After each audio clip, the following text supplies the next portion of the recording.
আজকের প্রথম নিউজটা দ্য মিজকে নিয়ে রয়েছে। মিজকে নিয়ে কী সিচুয়েশান চলছিল সেটা তো আমরা জানি, কিন্তু এখন মিজের যে সিচুয়েশানটা আছে এটা অনেক ভালো আছে, কারণ মিজ এখন নিজে রিভিল করেছে যে ডাব্লিউডব্লিউর সাথে তার এখন কোনো ঝামেলা নেই, সে সব কিছু ঠিক আছে, তো কোনো প্রবলেম নেই, মানে তাকে আর রিলিজ করা হচ্ছে না। আর এটা ঠিক R-Truth ডাব্লিউডব্লিউতে রিটার্ন করার পর আমরা দেখতে পাই। এটা এই জন্যই হচ্ছে যে আমরা দেখতে পেলাম যে R-Truth রিলিজ হয়ে যাওয়ার পরে ফ্যান্সরা কীরকমভাবে প্রতিবাদ করলো, কীরকমভাবে ডাব্লিউডব্লিউর ওপর চড়া হয়েছিল, তো সেটাই দেখে ডাব্লিউডব্লিউ ভয় পেয়ে R-Truthকে ফিরিয়ে এনেছে। আর সেম একই জিনিস কিন্তু মিজের ক্ষেত্রে হবে। মিজও কিন্তু বহু বছর ধরে ডাব্লিউডব্লিউর প্রতি লয়্যালটি দেখিয়ে যাচ্ছে আর খুব পছন্দের একজন রেসলার সবার। আর মিজকেও যদি ডাব্লিউডব্লিউ রিলিজ করে দেয়, ফ্যান্সরা কিন্তু R-Truthের মতো মিজকেও খুব সাপোর্ট করবে আর তারপর ডাব্লিউডব্লিউর ব্র্যান্ড বাজাবে। তো সেই জন্যই ডাব্লিউডব্লিউ ভয় পেয়ে মিজকে হয়তো নতুন কন্ট্রাক্ট অফার করে দিয়েছে, তো মিজ আর রিলিজ হচ্ছে না। আর এবার একটু মিস্টার ইগুয়ানার ব্যাপারে কথা বলা যাক। তো তোমরা এই মিস্টার ইগুয়ানাকে তো অনেকেই চিনবে না, এটা হচ্ছে যে আমিও প্রথমে চিনতাম না, কিন্তু দেখলাম যে সোশ্যাল মিডিয়াতে আর ডাব্লিউডব্লিউতে এর ব্যাপারে খুব কথা চলছে। তো মিস্টার ইগুয়ানা আমরা সেই মেক্সিকান প্রমোশন ট্রিপলের সাথে ডাব্লিউডব্লিউর যে একটা কোলাবোরেশন দেখতে পেয়েছিলাম আর ওয়ার্ল্ডস কোলাইড নামে একটা প্রিমিয়াম লাইভ ইভেন্ট দেখতে পেয়েছিলাম, ওইখানে আমরা মিস্টার ইগুয়ানাকে দেখতে পেয়েছিলাম একটা 6-ম্যান ট্যাগ টিম ম্যাচে। আর ওটা ইউটিউবেতে লাইভ স্ট্রিম করেছিল ডাব্লিউডব্লিউ, তোমরা চাইলে এখনও গিয়ে দেখতে পারো পুরো শোটা। আমি জানতাম না তাই দেখিনি, নাহলে জানলে অবশ্যই দেখতাম। তো ওইখানে আমরা মিস্টার ইগুয়ানাকে দেখতে পাই।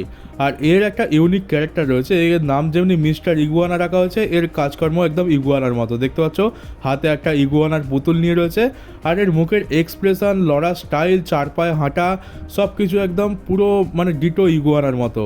তোমাদের এটা দেখে খুব ভালো লাগবে, এটা স্পেশাল ক্যারেক্টার বলতে পারো, মানে মাঝে মাঝে যে সমস্ত স্পেশাল ক্যারেক্টার থাকে রেসলিংয়ের মধ্যে, এ হচ্ছে সেই স্পেশাল ক্যারেক্টার।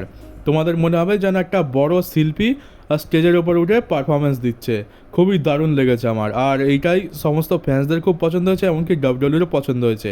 আর ডাব্লিউডব্লিউকে মেন রস্টারে নিয়ে আসতে চায়, আর খুব তাড়াতাড়ি আমরা একে মেন রস্টারে দেখতেও পাবো। তো মিস্টার ইগুয়ানা ওই একটা ম্যাচ আর একটা অ্যাপিয়ারেন্স থেকে পুরো ক্যারিয়ারই তার চেঞ্জ হয়ে গেছে। আর তোমরা নোটিস করেছো কিনা জানি না, কিন্তু রতে আমরা মিস্টার ইগুয়ানার একটা ভিডিও প্যাকেজও দেখতে পাই। তো এখান থেকে তো কনফার্ম যে মিস্টার ইগুয়ানা খুব তাড়াতাড়ি এবার মেন রস্টারে চলে আসবে। আর আমাদের ক্যালটিক ওয়ারিয়ার সেমাসকে তো ডাব্লিউডব্লিউ খুব একটা ভালো ইউজ করে না, তো সেমাস তো নিজের ইউটিউব চ্যানেল খুলে নিয়েছে, সে ফিটনেস চ্যানেল খুলেছে, আর সেখানে তার ডেলি ওয়ার্কআউট তারপরে ফিটনেসের ব্যাপারে নানা রকমের টিপস দেয়।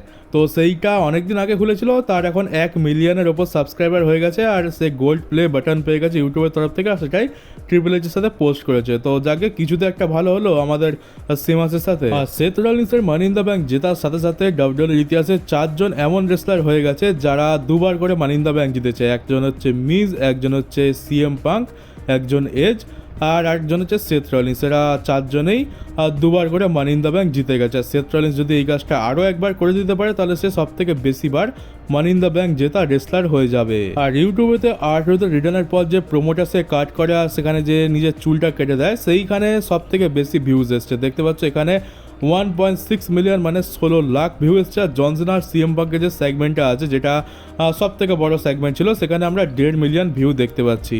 আর এখন তো এই নাম্বারটা আরও অনেক বেড়ে গেছে, এটা আমি 24 ঘন্টার আগের কথা বলছি। তো বুঝতেই পারছো যে R-Truth এখন কতটা বেশি ওভার চলছে। আর এটা মানতে হবে যে ডাব্লিউডব্লিউ তাকে রিলিজ তো করে দিয়েছিল, কিন্তু ফিরিয়ে আনার পর ডাব্লিউডব্লিউ R-Truthকে দিয়েই 1 গাদা টাকার বিজনেস করে নেবে। তো একেই বলে বিজনেস, আর একেই বলে রাজনীতি। এরাই সুপারস্টারকে প্রথমে রিলিজ করবে, তারপর এরাই সুপারস্টারকে ফিরিয়ে আনবে, তারপর সেই সুপারস্টারকে দিয়ে মোটা টাকা ইনকাম করবে। আর R-Truthের সাথে যে সিনটা আমরা দেখতে পেলাম, সেটা হওয়ার পর ফ্যান্সরা এটা তো বুঝে গেছে যে যদি একবার ফ্যান্সরা জোট বেঁধে ডাব্লিউডব্লিউর বিরুদ্ধে আন্দোলন করে দেয়, তাহলে কিন্তু ডাব্লিউডব্লিউ তাদের কথা শুনতে বাধ্য, সে বিজনেস যাক চুলোয়। তো এইটা বুঝে যাওয়ার পর থেকে ফ্যান্সরা কিন্তু এলএ নাইটের জন্য খুবই সাপোর্ট দেখাচ্ছে, কারণ তারা চায় যে এলএ নাইটকে একটা ভালো জায়গায় বুক করা হোক, তার কাছে তারা ওয়ার্ল্ড চ্যাম্পিয়নশিপ দেখতে চায়। কিন্তু আমরা কি দেখতে পেলাম, পরপর 3 বছর তাকে মানি ইন দ্য ব্যাংক জেতানো হলো না। সেথ রলিন্সকে জেতানো হলো। অনেকে বলছে যে সেথ রলিন্সের মানি ইন দ্য ব্যাংক জেতানোর কী দরকার, তার কাছে পল হেমান রয়েছে। পল হেমান তো যে কোনো সময় তার ম্যাচ বুক করে দিতে পারে। তারপরে ব্রন ব্রেকার আর ব্রনসন রিড তো রয়েছে তাকে ম্যাচ জেতানোর জন্য। তো মানি ইন দ্য ব্যাংকের কী দরকার ছিল, এটা একদিক দিয়ে ঠিক, কিন্তু অপর দিক দিয়ে দেখতে গেলে যে সেথ রলিন্সের কাছে money in the bank briefcase রয়েছে, এটাই একটা ইউনিক ব্যাপার। আর তাছাড়া ওই ম্যাচের মধ্যে সব থেকে বড় দুটো কন্টেস্টেন্টই ছিল সেথ রলিন্স আর এলএ নাইট। তো সেথ রলিন্স যদি না জিততো তো এলএ নাইটকে দিয়ে দেওয়া হতো, কিন্তু সেথ রলিন্সকে জিতেছে, এতে খুব একটা প্রবলেম নেই। পল হেমান থাকলে যে কোনো সময় মানি ইন দ্য ব্যাংকের মতো ম্যাচ পেয়ে যাবে, এটা তো ঠিকই, কিন্তু ওই যে মানি ইন দ্য ব্যাংক ব্রিফ কেসটা সেথ রলিন্সের মতো একটা লোকের কাছে রয়েছে, এটা একটা আলাদা ভয় তৈরি করে। সেই ভয়টার জন্যই ডাব্লিউডব্লিউ হয়তো এটা করিয়েছে। তো এটা এলএ নাইটের কাছেও যেতে পারতো, কিন্তু ডাব্লিউডাব্লিউ তো সবই স্ক্রিপ্টেড আমরা জানি, তো যাকে যে কোনো সময় চ্যাম্পিয়ন বানিয়ে দেওয়া যায়। এবার সেথ রলিন্স জিতুক কিংবা এলএ নাইট জিতুক তাতে কিছু একটা যায় আসবে না। এলএ নাইটের জন্য খারাপ লাগছে যে টানা 3 বছরই সে হারলো, তবে ডাব্লিউডাব্লিউ যদি চায় তো এলএ নাইটকে ভালোভাবে বুক করে ডেফিনেটলি তাকে ওয়ার্ল্ড চ্যাম্পিয়ন বানাতে পারে, তো এতে মানি ইন দ্য ব্যাংকের খুব একটা দরকার পড়বে না। আর এলএ নাইট তো এমন নয় যে ফ্যান্সরা তাকে সাপোর্ট করে না, জেউসের মতো খুব একটা ছোট স্টার, তাকে যদি পুশ করে এরকমভাবে তাকে চ্যাম্পিয়ন বানিয়ে দেওয়া হয় ফ্যান্সরা কিন্তু কোনো আপত্তি করবে না। মানি ইন দ্য ব্যাংক সাধারণত তাদের জন্য যারা এই সেথ রলিন্স টাইপের, নাহলে কোনো একটা ছোট রেসলার যাদেরকে ডাব্লিউডাব্লিউ বড় বানাতে চায় তাদের জন্য। তো এলএ নাইটের সাথে আমার মনে হয় না তেমন কোনো সমস্যা হবে। আর উপরন্তু ফ্যান্সরা যেভাবে এলএ নাইটকে টুইটারেতে ট্রেন্ড করাচ্ছে, এলএ নাইটের জন্য যেভাবে সাপোর্ট দেখাচ্ছে, আর ডেফিনেটলি এখানে R-Truth সাথে যেরকম আমরা দেখতে পেলাম এলএ নাইটের সাথে আমরা সেরকমই কিছু দেখতে পাবো, তো অত টেনশনের কোনো ব্যাপার নেই। আর এবার ডাব্লিউডাব্লিউ স্পন্সরশিপ নিয়ে কথা বলা যাক, যেটা আমাদের চোখে তো খুব লাগে আর খুবই বিরক্তিকর। তো আমরা মানি ইন দ্য ব্যাংকে দেখলাম যে ল্যাডারের ওপরে একটা স্পন্সরশিপ লাগিয়ে দেওয়া হয়েছে, আর সেই ল্যাডারটা চড়েই Seth Rollins money in the bank জিতেছে। তো এটাও এখন বিজনেসের পার্ট হয়ে গেছে। টেবিল হয়ে গেল, ল্যাডার হয়ে গেল, এবার চেয়ারের পালা। চেয়ারটাও কদিন পর স্পন্সরশিপে ঢেকে যাবে। আর তোমরা এখানে পুরো পার্থক্য দেখতে পাচ্ছ যে এখন আগে কিরকম ছিল, এখন কিরকম অবস্থা আছে। আগে রিং কত সুন্দর পরিষ্কার ছিল, এখন রিংয়ের মধ্যে চারিদিকে ছাপানো, তারপর ল্যাডারে তো স্পন্সরশিপ লাগানো, টেবিলে তো স্পন্সরশিপ লাগানো, এমনকি মানি ইন দ্য ব্যাংক ব্রিফকেসটা, ওটা তোমরা নোটিস করেছো কিনা জানি না, ওতেও কিন্তু স্পন্সরশিপ লাগানো আছে। ক্যাশ অ্যাপ বলে একটা ব্র্যান্ড রয়েছে, কিছু একটা তো করে, তাদের স্পন্সরশিপ আমরা দেখতে পেলাম সেখানে। ওটা একটু ছোট বলে দেখতে পাচ্ছ না, কিন্তু এই ফটোতে ভালো করে দেখতে হবে। নিয়মিত তার মানি ইন দ্য ব্যাংকের ওপর বসে রয়েছে, আর নিচের দিকে একদম নোটিস করো ওতেও কিন্তু একটা স্পন্সরশিপ লাগানো রয়েছে, মানে এরা মানি ইন দ্য ব্যাংক ব্রিফকেসকেও ছাড়েনি। কদিন পর দেখতে পাবো যে মাঝখানে ওরকম একটা স্পন্সরশিপের নাম দেওয়া থাকবে, আর নিচে ছোট্ট করে লেখা থাকবে মানি ইন দ্য ব্যাংক। আর শুধু এখানেই নয়, জিনিস আরও খারাপের দিকে যাবে, কারণ এরপর থেকে আমরা সুপারস্টারের জামাতে আমরা এরকম স্পন্সরশিপ দেখতে পাবো। তোমরা জাস্ট একবার ইমাজিন করে দেখো, রোমান রেন্সের ওটিসি লেখা রয়েছে বুকের মাঝখানে, আর তার নিচে স্লিম জিম বা কোনো একটা আইসক্রিমের অ্যাড দেওয়া রয়েছে, আর হাতাতেও সেরকম হাতে পেছনে চারদিকে এরকম স্পন্সরশিপ ছাপানো, মানে সুপারস্টারদের মার্চেন্ডাইজগুলো এবার আইপিএলের জার্সির মতো বানিয়ে দেওয়ার চেষ্টা করা হবে, এরকমও কথাবার্তা চলছে। তো এইটা করে তো পুরো ফিল নষ্ট করে দেবে। একটা সুপারস্টারকে আমরা তার মার্চেন্ডাইজ দেখে চিনে যাই, কিন্তু কি এবার চিনতে পারবো?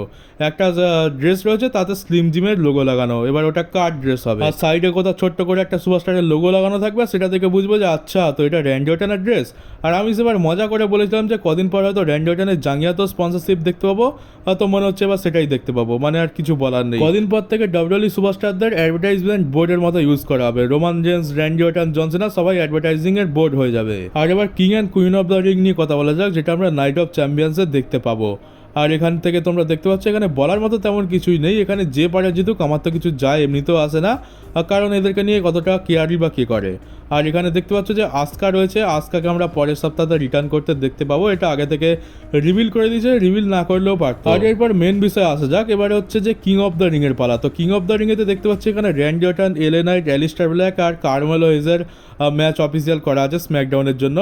এখানে র্যান্ডি অর্টনের রিটার্নটা স্পয়েল হয়ে গেছে, তো রিটার্নটা স্পয়েল হয়েছে সে তো হলোই, কিন্তু র্যান্ডি অর্টনকে এই টুর্নামেন্টে রাখা এটা আমার মনে হয় না খুব একটা ভালো হবে, কারণ র্যান্ডি অর্টনের জন্য বড় কিছু দেখতে চাই। এইসব টুর্নামেন্টে র্যান্ডি অর্টন কি আসা ডিজার্ভ করে? এটা তো সেরকমই হয়ে গেল যেমন রোমান জেন্স, জন সিনা, এদেরকে কোনো টুর্নামেন্টে দিয়ে দেওয়া, মানে ওটার কোনো মানে হয় না।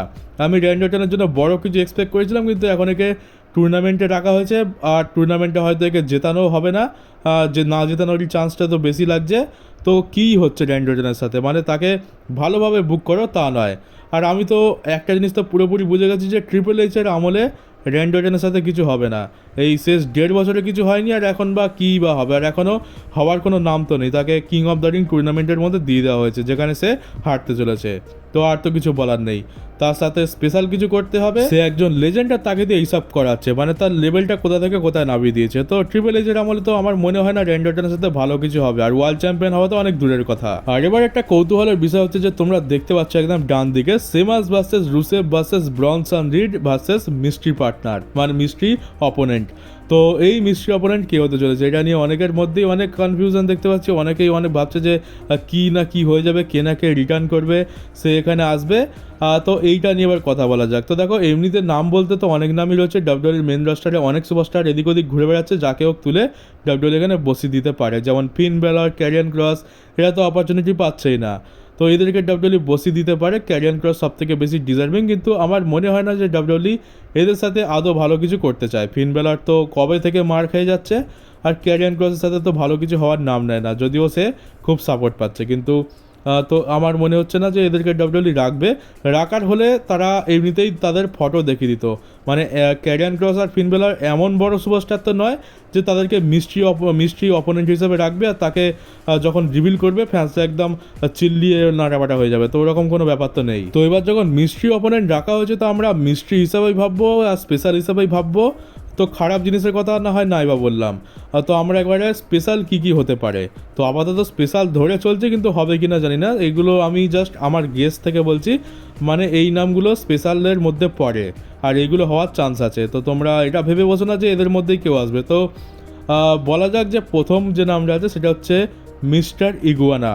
মিস্টার ইগুয়ানা ডাব্লিউডাব্লিউর মেন রোস্টারে আসবে, আর এটা হয়তো এখান থেকে আমরা তাকে দেখতে পেতে পারি, এটার চান্স অনেক বেশি রয়েছে। আর তারপরে আমি যে নামটা রেখেছি সেটা হচ্ছে জো হেনরি। জো হেনরিও কিন্তু ডাব্লিউডাব্লিউতে আসবে একদিন না একদিন, আর এখান থেকে তাকে আমরা হয়তো একটা স্পেশাল অ্যাপিয়ারেন্স দেখতে পেতে পারি, কারণ ডাব্লিউডাব্লিউ চায় যে জো হেনরিকে তারা ইউজ করুক। আর জো হেনরির ফ্যান ফলোয়িং যায় ডাব্লিউডাব্লিউতে, তাতে জো হেনরি যদি আসে তো সবাই খুব খুশি হয়ে যাবে। আর কিং অফ দ্য রিং টুর্নামেন্টের জন্য একদম পারফেক্ট লোক, তো জো হেনরিও একটা নাম হতে পারে।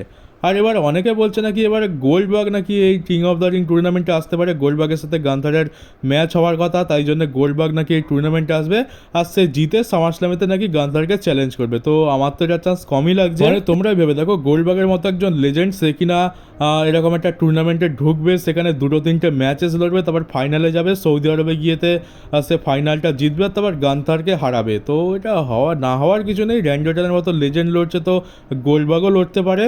আর যেহেতু সৌদি আরবে ফাইনাল হচ্ছে, তো গোল্ডবার্গের তো চান্স রয়েই যাচ্ছে। আর তাছাড়া গান্থার ভার্সেস গোল্ডবার্গের ম্যাচটাও আমরা শুনছি যে এটা হবে গোল্ডবার্গের ফাইনাল ম্যাচ, কিন্তু সেটা তো সম্ভবত স্যাটারডে নাইট মেইন ইভেন্টে হওয়ার কথা। সামারস্ল্যাম অবধি কি যাবে ওটা, সেটাও একটা বড় প্রশ্ন। কিন্তু গোল্ডবার্গের যেহেতু শেষ সময়, তো 1-2 ম্যাচ তো রেসেল করতেই পারে।